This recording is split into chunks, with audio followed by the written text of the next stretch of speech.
So Mitre Cup season is done, all done and Waikato take out the championship, bouncing straight back into the Premiership after getting relegated last season. 36 points to 13 winners over Otago. Probably not the best crowd. It's a little bit surprising that a few more people didn't get out for that one, especially when you see the second game, but I guess free entry, Premiership versus Championship, maybe these things are a factor. Having had a shield game against Otago kind of fairly recently, probably all factors in that. But the rugby on display was still pretty top stuff. Of course, Summaries got the first try. That guy's just been a try-scoring machine all Mitre Cup season. Interestingly, he got 2 tries in this game. Interestingly, it looks like he's not going to get a Super Rugby contract. Obviously, he had a contract to go over and play in Ireland for Connacht, but that got rescinded after his his appearance in court. That's all been settled, so that's cancelled. So there were kind of signs that he'd be perhaps heading towards Chiefs, but from what he said after this final, it looks like as of yet no news. So a bit of a pity when you see the off-field stuff getting in the way of the on-field stuff, but as a player you have to get the off-field stuff right as well, because it's just the way things are. And clubs aren't really willing to take a risk in terms of turning those fans off who might have an issue with players for off-the-field behaviour. So whatever it is, you're usually given a bit of time and proof of good behaviour, you can kind of get over it. So I guess we'll kind of wish him the best in that regard. Watch his P's and Q's, be a good citizen, and then perhaps he'll get rewarded with a contract at the higher level, because the guy has got the talent, but obviously he's got to get the whole package as a person to get that reward. But yeah, enough about that. Tupaia had some silky skills in this one for Waikato. His steps, he had a couple of try assists. Looked the business. Half-time, it was 19 points to 6. Josh Ioane kicked a couple of penalties for Otago. Second half, Otago got off to a very good start. That's what you want. Scoring pretty much straight after the second half started, and it was close at 19 points to 13. But then immediately after the kickoff, Waikato scored like a freak try, literally from the kickoff kick. The little Otago pod that went up to catch it, the lifted man, missed it completely, and the Waikato guy just caught it, scored straight away. You will not see a quicker try than that one from a restart. And then, Reece scored another try. It was just too much in the end. Waikato never really looked like losing that. Like I said, the closest was that 19 points to 13, but then Waikato hit straight back. So, very good work from John O'Gibbs after kind of a shaky start. They really turned that season around. Very impressive stuff. As I say, back to the Premiership, where in terms of Waikato rugby history, you'd say that's where they belong. Unfortunately for them, they lost the shield. Fortunately for Otago, I guess that's one thing they can take away from this, even though they lost. It's been a while between drinks for Otago to be up with the big boys as well, but not that far away. Ranfurly Shield is certainly, in terms of a player's career, is certainly a very good thing to cross off. So those guys, although they got to the final and lost, will still be pretty chuffed that they managed to secure the Ranfurly Shield for Otago and for themselves as terms of a milestone. So, yeah, congrats to all these guys. Otago, not your day, but as I say, Ranfurly Shield, Waikato, lost the shield a few weeks ago, but made up for it with a bit of revenge in this one. So, pretty good. The next one, Auckland against Canterbury. If you see my other video, you know I went to this game.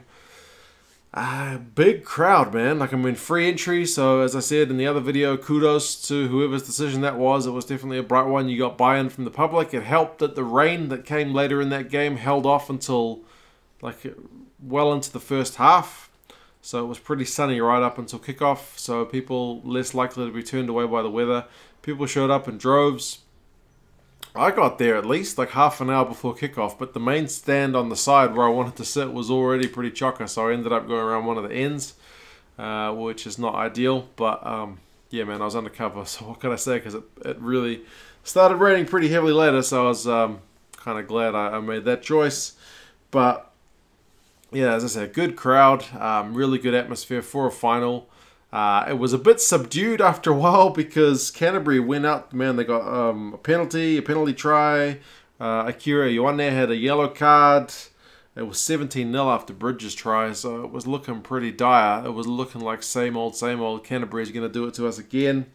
But TJ Whaiane had a good little heads-up play. There were a couple of those little plays from Auckland where they just took a quick tap and managed to, secure points quickly.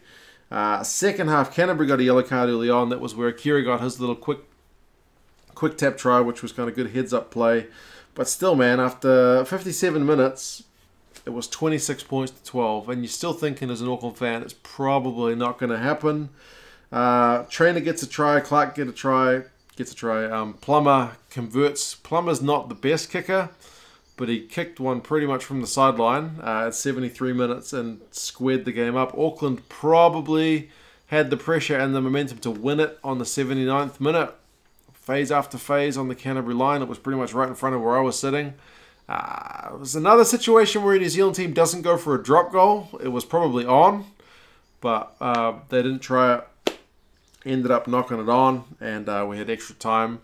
I was a little bit torn because as excited as I was watching the game, I was also mindful that the All Blacks game was starting in not too long, so I'm kind of keen to get it done because I didn't want to be driving home quickly in the rain. That'd just be silly. But it actually worked out pretty much perfect timing. So extra time was good. Canterbury started with another try. They got the momentum back, but Auckland, over the course of the extra 20 minutes, managed to score more points, and that was kind of all she wrote. Plummer missed the kick that would have put it beyond 7 with a penalty, but what I didn't know at the time sitting in the ground was that if it had been a draw at full time, apparently Auckland would have won because they had scored more tries. In the end, it was 6 tries to 3. So in terms of tries, I mean, generally we go with the team that scored more tries probably should have won the game, so it's probably a fair result, but Canterbury pushed every step of the way. Having gone away to Tasman the week before, and now second away game in a row, to go pretty darn close to winning it, and then driving all the way to extra time is a good effort from those guys. So yeah, great final. Good game to be at. I think it's the first time I've ever been to a game that went to extra time.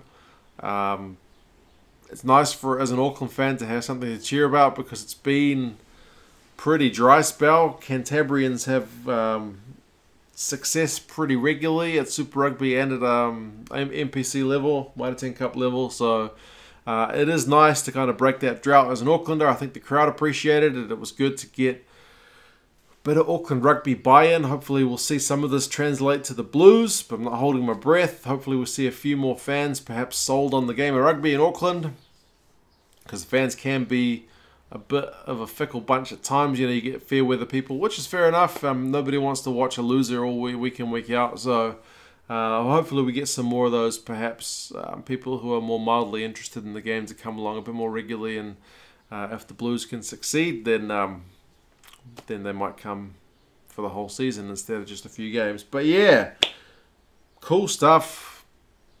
Great game to have gone to with the old man. So that was nice. Weather was a bit off and on, but it all just kind of added to the spectacle. The game had everything. The game had extra time. Auckland only led right at the end. It had penalties. It had yellow cards. It had quick taps.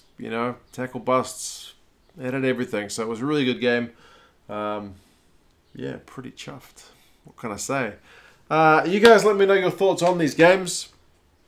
Auckland, I took a note of it before the start of the season, were the 6th favourite to win the Mitre 10 Cup Premiership. I think it was Canterbury, and then Tasman, Taranaki, who ended up getting relegated, and then I think it was North Harbour, then Auckland, and then counties. So Auckland were predicted to not do very well this season at all, but they've ended up winning it, so that kind of makes it a wee bit sweeter. But yeah, you guys let me know your thoughts on the games if you have seen them. If you haven't, definitely worth watching the highlights because there were still some silky moves. We'll see how many of these guys get Super Rugby contracts. Teams are announcing that their squads. I think is it this week? I think it should be this week. So yeah, not in a couple of days they should be announcing squads. So we'll see how many of these guys make it. But yeah, you guys let me know your thoughts, and I'll talk to you again soon. Go Auckland. See you later.